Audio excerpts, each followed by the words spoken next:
भारत की चेतावनी का असर क्या मालदीव में दिखना शुरू हो गया है। मालदीव ने भारत को एक बड़ा ऑफर दिया है। जानेंगे, भारत के साथ मालदीव एफटीए करना चाहता है तो वहीं दूसरी तरफ यूक्रेन नाटो में शामिल नहीं होगा। पीएम मोदी की मीटिंग के पहले एक बातचीत हुई और उस बातचीत के बाद एक बड़ा ऐलान हुआ है। जियोपॉलिटिक्स में बहुत कुछ चल रहा है, हमेशा की तरह जानने को मिलेगा बहुत कुछ। आइए जानते हैं इन खबरों को विस्तार से। एक बड़ी पुरानी कहावत है, कहते हैं अतिशय लोभ न करिए, लोभ पाप की धार। एक नारियल के चक्कर में कुएं में पड़े हैं चार। कहीं ऐसा ही सीन मालदीव के साथ न हो जाए। मालदीव एक साथ 2, 3, 4 नावों की सवारी करना चाहता है जो उसे भारी पड़ सकता है। भारत ने इस चीज को चेता दिया जैसे ही भारत को ये पता चला कि चाइना के साथ free trade agreement Maldives sign कर रहा है। मालदीव को उस समय भारत ने समझाया और कहा गया कि भारत के द्वारा दी जाने वाली मदद पर रोक लगा दी गई,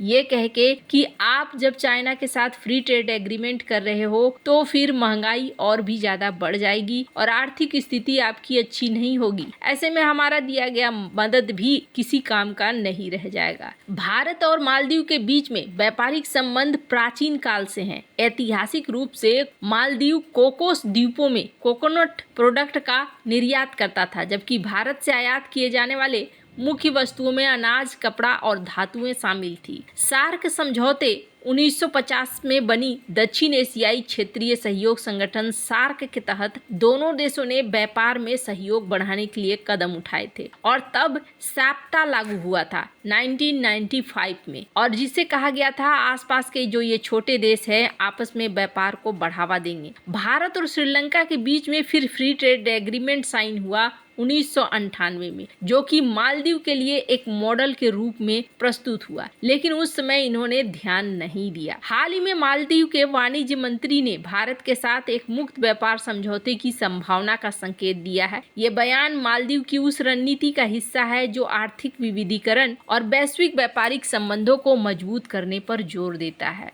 चीन और टर्की के साथ भी इन्होंने एफटीए किया है और अब भारत के साथ भी एफटीए की बात आ रही है। भारत ने मालदीव के अन्य देशों के साथ किए गए समझौते से होने वाले राजस्व नुकसान की चिंता व्यक्त की है। ये मुद्दा भारत के मालदीव के साथ संबंधों को प्रभावित कर सकता है, खासकर द्विपक्षीय व्यापार के संदर्भ में।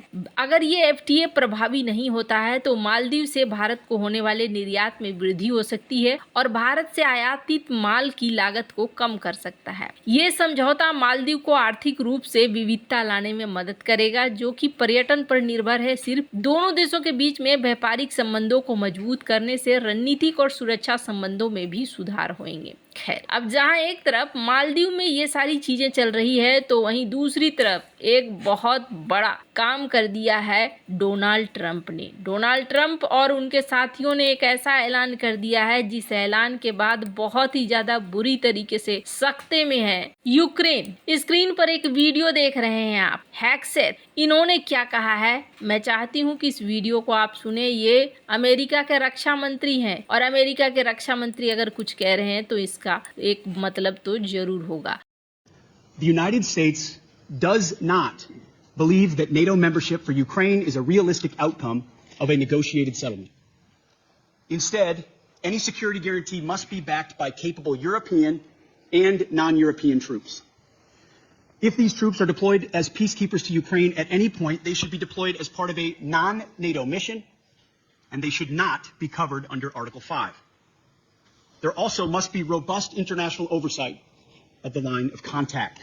To be clear, as part of any security guarantee, there will not be U.S. troops deployed to Ukraine. और इसमें अमेरिका के रक्षा मंत्री ने ये कह दिया कि नाटो ज्वाइन नहीं करेगा यूक्रेन। ये एक बहुत बड़ा झटका है। मैं यूं ही नहीं कहती थी कि जेलेंस्की एक ऐसे शख्स हैं जो दुनिया भर में याद किए जाएंगे अपने मूल रूप में, यानी कि एक कॉमेडियन के रूप में। क्या मिला आपको? 25% तक आपकी जमीन चली गई, लाखों लोग मारे गए, और आज की डेट में क्या कह रहे हैं डोनाल्ड ट्रंप कि मुझे चाहिए मेटल जो तुम्हारे अंदर है, यानी कि अगर तुम्हें मदद चाहिए यूक्रेन को फिर से बनाने के लिए तो तुम्हें हमें देना होगा रेयर अर्थ मटेरियल। यूक्रेन के नाटो सदस्यता को इन्होंने प्रैक्टिकल नहीं बताने का मतलब है कि शामिल नहीं होंगे। यूक्रेन के युद्ध के बाद की सुरक्षा के लिए यूरोपीय बलों को आगे होना होगा, न कि अमेरिकी सैनिकों को। ये बयान ट्रंप प्रशासन के उस रुख को दिखलाता है जो कि अमेरिका को यूरोपीय सुरक्षा मामलों में कुछ हद तक अलग करना चाहता है। यूक्रेन ने 1990 के दशक से ही नाटो सदस्यता की कामना की। 2008 में बुगापेस्ट शिखर सम्मेलन में नाटो ने यूक्रेन को सदस्यता का वादा किया, लेकिन कोई समय सारणी नहीं दी। इसने रूस के साथ तनाव को बढ़ा दिया, जिसने यूक्रेन को नाटो में शामिल होने से रोकने के लिए कई कदम उठा लिए। साल 2014 में क्रीमिया को हथिया लिया, जिसके बाद यूक्रेन की राजनीतिक और भौगोलिक स्थिति नाटो सदस्यता के लिए और अधिक जटिल हो गई। ये कार्रवाई ने यूक्रेन की नाटो सदस्यता की संभावना को कम कर दिया, क्योंकि नाटो के लिए ऐसे देश का सदस्य बनना जिसकी सीमाएं विवादित हो मुश्किल होता है। 2022 में रूस के यूक्रेन पर पूर्ण आक्रमण के बाद यूक्रेन की नाटो की सदस्यता फिर से चर्चा में आ गई। अब हेगसेथ का बयान जो है ये यूक्रेन की सुरक्षा के लिए एक बड़ा झटका है, क्योंकि यूक्रेन ने हमेशा नाटो की सदस्यता के लिए इतना बड़ा काम किया था, पर अब यहाँ पर भविष्य बदलता हुआ दिख रहा है। आपको लग रहा होगा अच्छा इन्होंने हेगसेथ नहीं बोला ना, नहीं, स्क्रीन पर देख सकते हैं आप, डोनाल्ड ट्रंप ने भी बोला। Today saying that he thinks it's unlikely or impractical. I think probably that's true. I think long before President Putin, they said there's no way they'd allow that. This has been going on for many, many years. They've been saying that for a long time. और यहाँ पर कुछ चीजें साफ कर दी गई हैं। क्या कहा गया है? कहा गया है कि तुम्हें जमीन वापस नहीं मिलेगी। जो जमीन तुम्हारी चली गई सो चली गई। 2014 के पहले वाले रूप में तुम वापस नहीं आ सकते हो, इसलिए भूल जाओ तो अच्छा है। अब जरा सोचिए यूक्रेन को क्या मिला। इसीलिए कहते हैं कि हमेशा सोच समझकर अपने हिसाब से ही काम करो। ऐसा ना हो कि बाद में तुम्हें बहुत ज्यादा पछताना पड़े, तुम्हारे हाथ में कुछ भी न रह जाए। अब जहां तक यूरोपीय देश हैं, उनको भी एक संदेश चला गया है। स्क्रीन पर आप देख सकते हैं, जेलेंस्की से बात होने के बाद ट्वीट करी है डोनाल्ड ट्रंप ने, जिसमें इस बात को कहा भी है। अब यूरोपीय देशों को भी चला गया मैसेज कि तुम भी अपना अपना देखो, अपना अपना घोलो और अपना अपना पियो। इस वाले सिद्धांत पर डोनाल्ड ट्रंप ने सबको समझा दिया है। स्क्रीन पर आप देख सकते हैं एडम सीफ, इन्होंने क्या लिखा है। ये एक सीनेटर हैं। इनका कहना है कि आज प्रेसिडेंट ट्रंप ने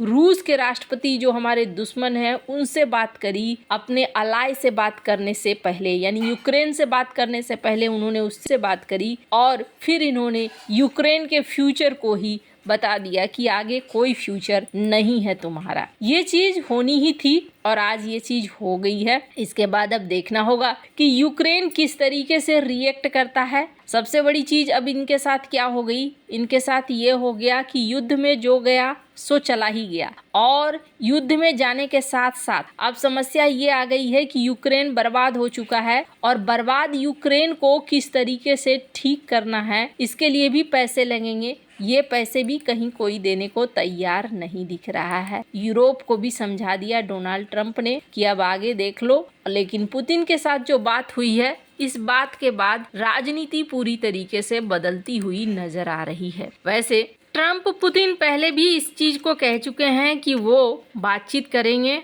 और चीजों को हल करेंगे, और अब वैसा ही होता हुआ भी दिख रहा है। वैसे आपको क्या लगता है, इन सब मामले में आपकी क्या राय है, कमेंट कर जरूर बताएं। जल्द मिलते हैं अगले वीडियो में नई खबर के साथ।